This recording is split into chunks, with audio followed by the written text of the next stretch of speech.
I really appreciate the thorough answers that you're providing here.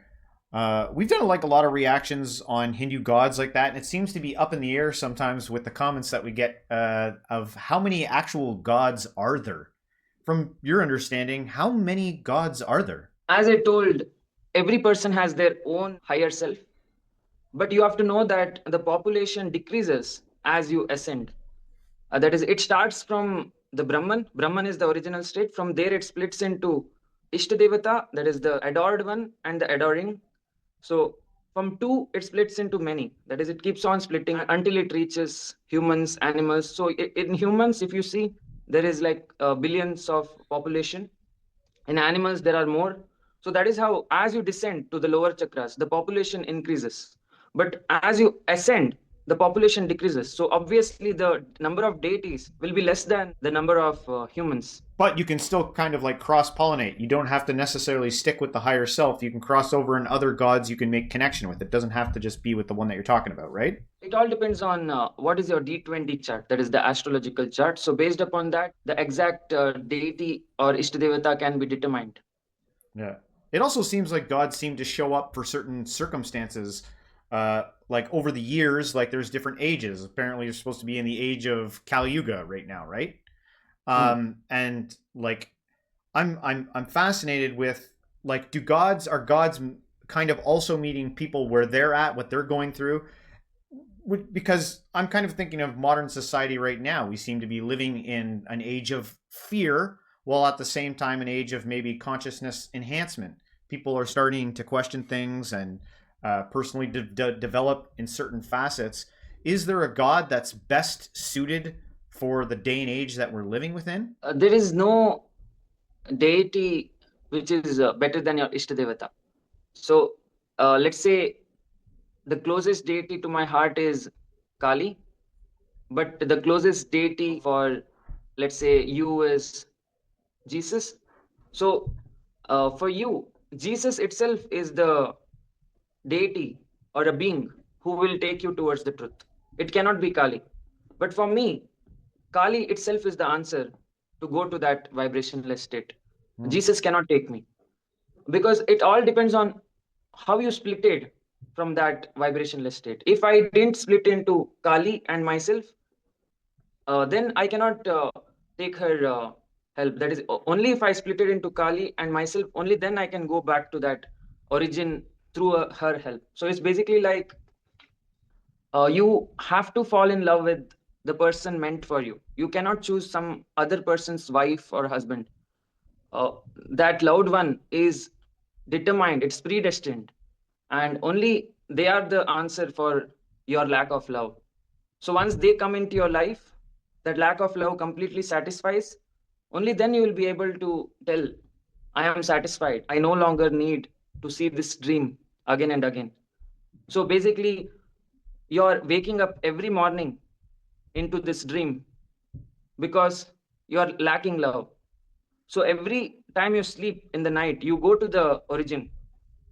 That is the state where all the minds disappear. So you go to that thoughtless state in the sleep, but then you come back to this dream because you're still in search of love. So once you convince yourself that I have gotten this love, uh, or Jesus is my answer, or Kali is my answer, or Krishna is my answer. So once you convince yourself that this Ishtadevata, this deity is my answer, then every person has the potential to go to the truth. It need not be Kali Yuga, Satyuga, Dwapar Yuga, Treta Yuga doesn't matter. You convincing your mind matters. Like how well you convince your mind that I am satisfied, I am loved, my Ishtadevata or the favorite deity is right next to me and loves me very much. That is what it depends on. I'm not a Christian. Like I'm not actually a Christian. I grew up in a Christian household, and I've got a lot of family that's still Christian. But what I was very kind of creepily when I was singing that hymn earlier, trying to do was I was trying to evoke this sense of first. I don't know how many if you've ever even been in a Christian church, but I was reflecting. I was trying to reflect the idea of stoking the fire of love and belief. Like from a young age, we'd go to Bible study or Sunday school. And then in the actual service, there was these songs that evoke that. It's a repeating of that and a repeating of the deeds of Jesus, and singing and repeating like a mantra the story of Jesus having love for us and then love for them. I'm not a Christian. I'm not actually any religion. And some habits die hard. It actually took a while. There's episodes of this show where I'm like, I still pray to Jesus, but I don't do so much of that anymore for my own reasons. But what was I gonna say? It's all these distinctions, even the distinction between love and hate, or the distinction between self. We talked about selflessness earlier, and there's a story that I think about every now and then. I've brought it up so many times on this, and it involves the Buddha. And he's walking through the jungle with his disciples, and he comes across a tiger mother that can't feed her cubs, and he feeds himself the tiger mother so that it has milk to feed the babies. And he kind of departs from his followers, and they're like, "Where are you going?" And he's like, "I'll catch up with you." And he feeds himself to this tiger. And I was thinking, like, the idea of that being selfless. But I think a lot of times people don't honor the body as a part of what you could be selfless towards. It's like, can't you, like, this old meat suit has got me through a lot of stuff, and scientifically speaking, it's made up of all kinds of bacteria. It's like a whole galaxy itself of beings in making this body. And I'm just trying to break open the idea of notions of like service or self-service. And I wonder, in one sense, obviously, it's possible to be selfish. But in another sense, I wonder if it even is possible to be selfish. Buddha could have easily fed himself the tiger and sustained himself instead of sustaining the tiger. I mean, his disciples at that time probably would have been appreciative if he didn't feed the tiger to save it and instead saved himself. These questions are just coming up to my mind as we discuss these things, and the notion of, what you said in terms of that the love you have for that deity. Like, what if I see you loving your deity, and I'm like, I want to be in love with your deity, like your one that you've got a love affair with. I want that one. You know what I mean? Do you ever come across that kind of weirdness? You ever come across that kind of a oddball question? We can shift to any deity, and it's all destined. That is, whatever you're gonna do the next moment is destined. If you're gonna choose Kali as your favorite deity, or Krishna or Shiva, everything is destined. There's no accidents or coincidences going on here. Everything is meant to happen as it should happen, because it is just a dream, and how the dream will end is certain. There is no uncertainty, because at the end of the day, at the end of every dream, Brahman is the end, Brahman is the start. That is, the thoughtless state is the start, and thoughtless state is the end. So whatever is going on in the middle, that is the dream Maya, dream Leela. In Hinduism, we call it as Maya Leela. Maya Leela meaning the play of the mind. So all that is going on in the middle is the play of the mind. So whatever you think, whatever you're going to fall in love with, for example, Buddha, you told he fed the tiger. He knew that was how he sacrifices his physical body, because he knew the truth. That is, he is not the body, he is the consciousness. To put it in simple words, the reason you call your body as you is because you see in the mirror every day. That is, the mirror is the reason why you think you are the body. That is your five senses. That is the eyes, nose, tongue, skin, and ears convinces your consciousness that this structure is you. Imagine you don't have the five senses. Imagine you just have the consciousness.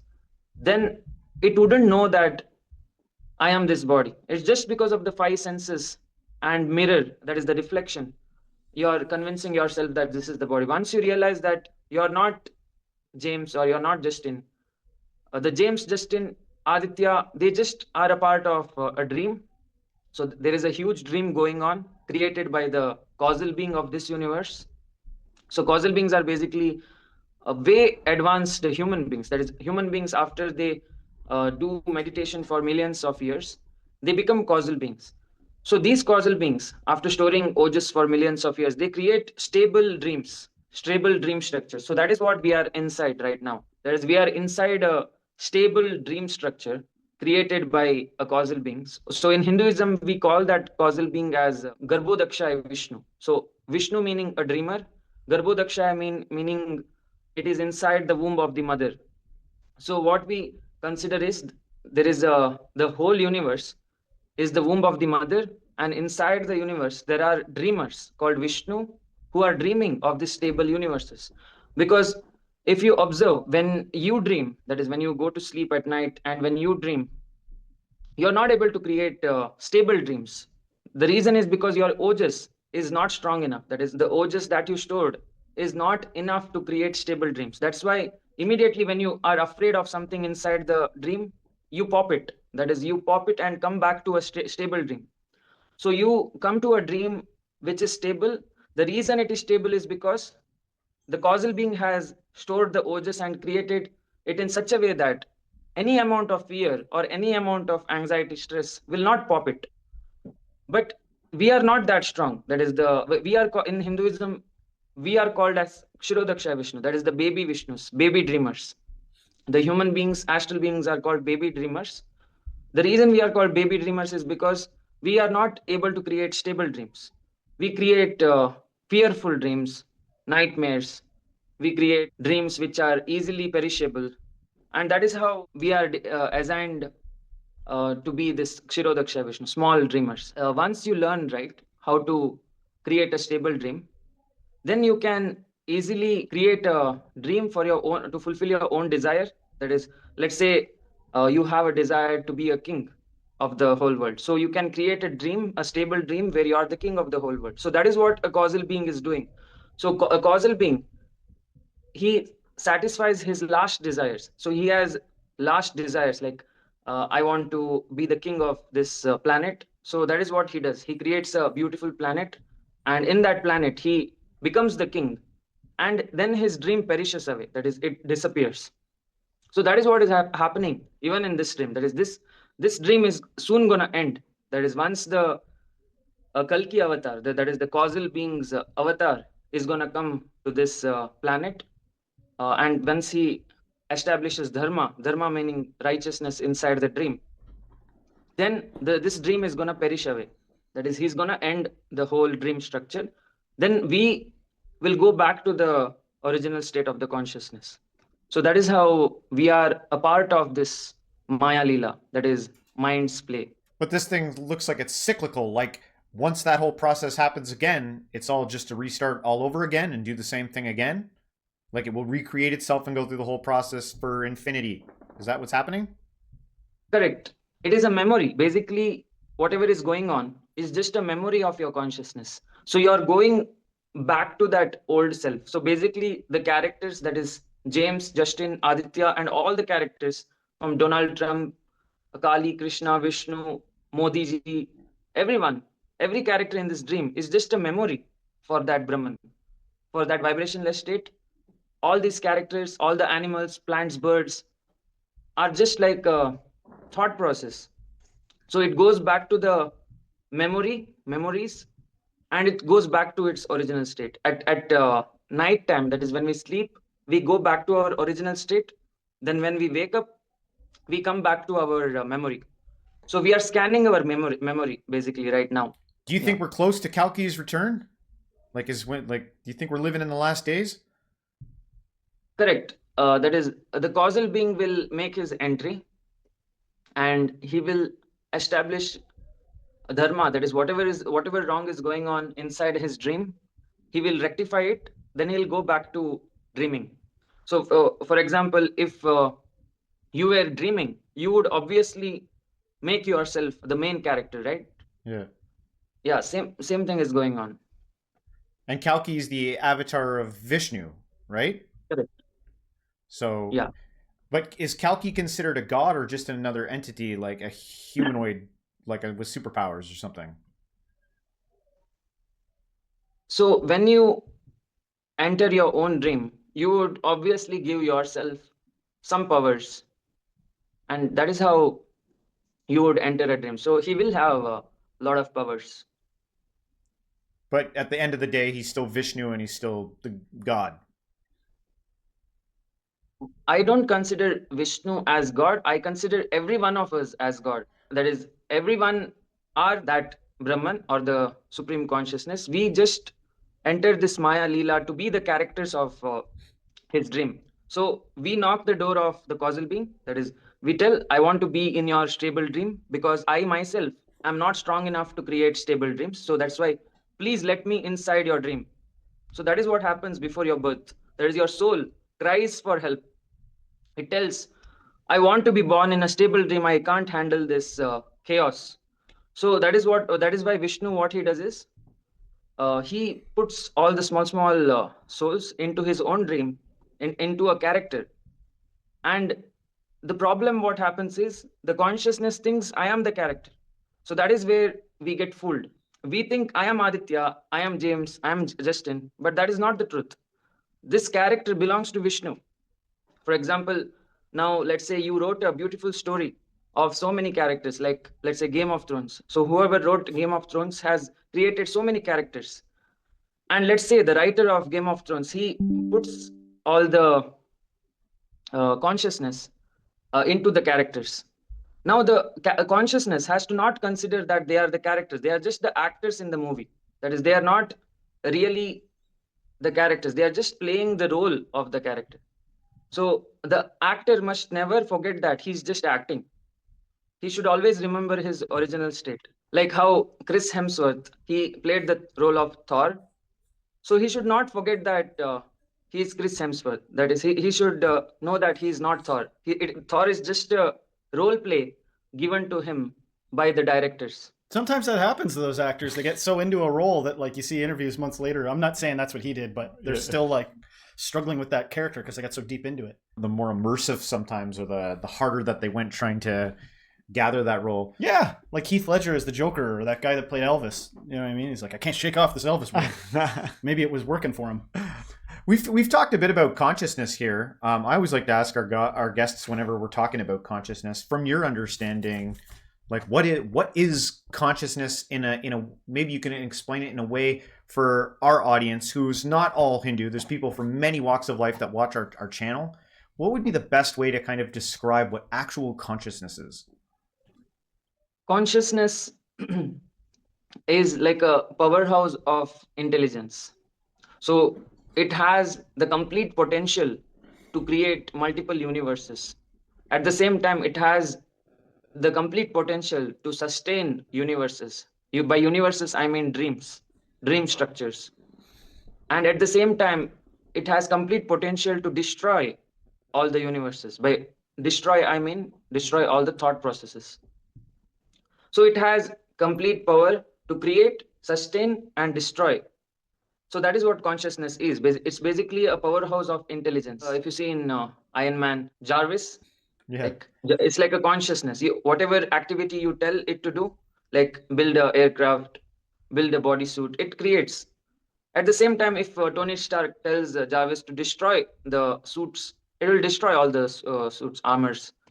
So that is what a consciousness is. Now the consciousness has taken the role of Aditya, James, Justin, and so many other characters in this dream. And it has complete potential to leave the character also. Because this is like a written play. That is, James will meet Justin in this time. Aditya will do interview with James and Justin. Everything is predestined. It's like a written play. And the consciousness just enters the characters to watch the movie. The movie is already pre-written. How is it going to end? How is it going to start? The consciousness just enters the characters to watch the movie. So basically, we are watching through the eyes of the character. So if you leave the character, the movie continues. The movie has a certain end. Even if the consciousness is not there, James, Justin, Aditya will continue speaking. So the consciousness currently is just watching what is going on through the character's eyes. I like that. I like the idea that even if the consciousness leaves, our little avatars here keep doing their thing. Interesting about that. Maybe if that's why there's so much chaos, it seems sometimes. Maybe consciousness is not paying attention to what's going on, or maybe that's blasphemous or whatever I'm saying. I don't know. So is consciousness at its very core like the oneness of reality? Is it like the only thing that actually is consciousness? That is the source of everything. That is the whatever you're seeing right now, the whole universe. it is just a vibration that is going on inside the consciousness. So there is nothing going on outside the consciousness. That is outside the consciousness, there is nothing, pure silence.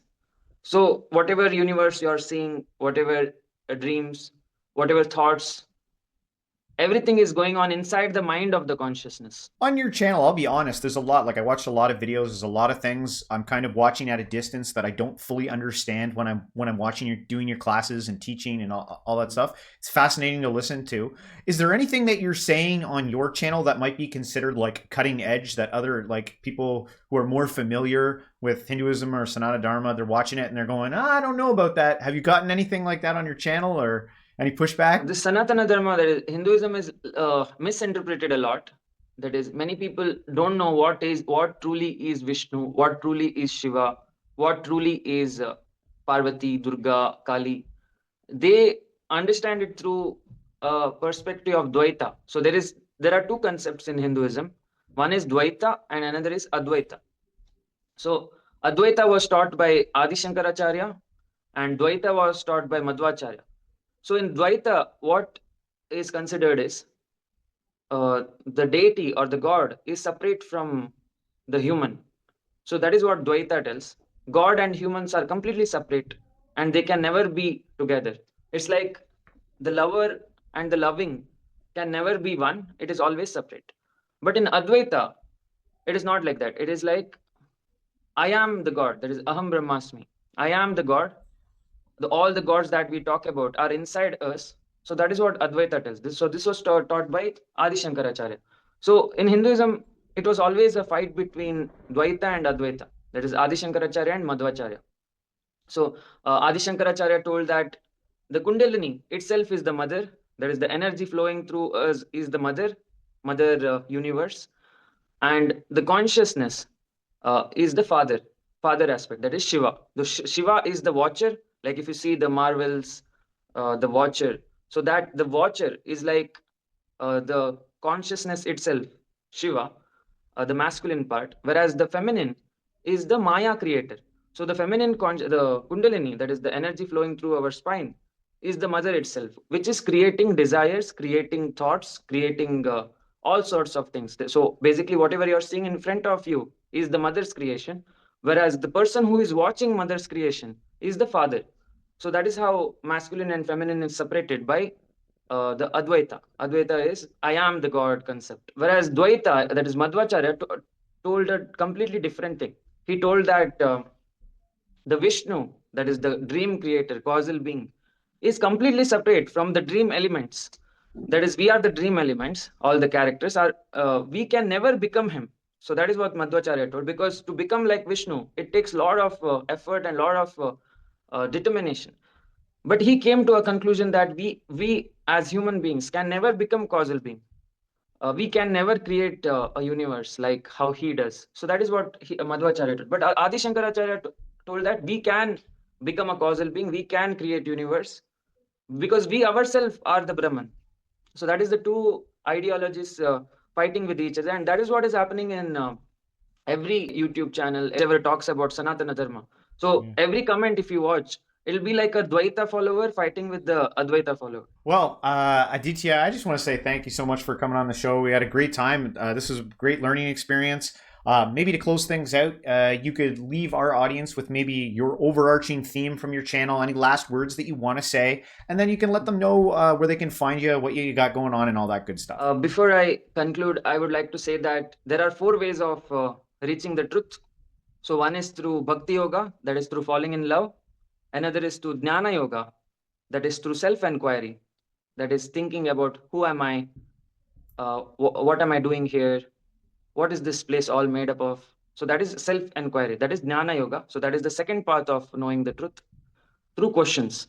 And third path of knowing the truth is Karma Yoga, that is to do your duty. So whatever character you have been assigned in this life, which may be John, Jason, James, Justin, Aditya, so whoever you are, follow the character's responsibility without expecting any outcomes. That is, don't keep any expectation from the external world. Just do the duty that has been assigned to you. So that is Karma Yoga. And finally, the Raja Yoga path of reaching the truth is through sadhana. That is holding a japamala and choosing your favorite deity. So if it is Kali, it is Om Klim Mahakalika Nama. If it is Krishna, Om Klim Krishna Nama. If it is Shiva, Om Namah Shivaya. If it is Ganapati, Om Gam Ganapate Nama. So do that continuously for 108 times every day to reach the truth. That is of doing sadhana of your Ishta Devata or the loved one. So these are the 4 parts of yoga. And Project Kali, the YouTube channel which I am promoting, is always promoting Raja Yoga. That is Raja Yoga, that is the path of sadhana. Sadhana meaning doing meditation every day at 4 a.m. With mantras. That is the mantra of your Ishta Devata, the favorite date. So that is how we reach the truth.